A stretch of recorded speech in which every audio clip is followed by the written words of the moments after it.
When Anjali from Bihar asked her chatbot in Maithili, "बुखार में की खाई के चाही?" it stayed silent. When Aman, a farmer in Gujarat, said, "સિંચાઈ માટે તમે પાણીના સંસાધનોનું સંચાલન કેવી રીતે કરો છો?" No reply. Why? Because global AI was never built for Indian voices. The future doesn't belong to one language, it belongs to all of us. Hello, friends. Introducing BharatGen AI, India's own Desi LLM. LLM means Large Language Model.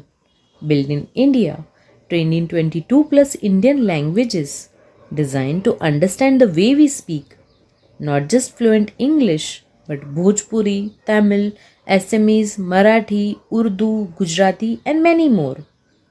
Why it's different? It understands our dialects, tone, grammar, and culture. It doesn't just translate, it thinks like us.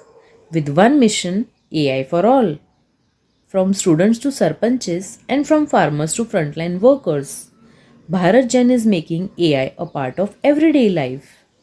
This is not just a chatbot, it's a Bharat's revolution in code, a future where no voice is left behind. Subscribe and stay tuned for the next video, world's largest GPU cluster powering BharatGen AI.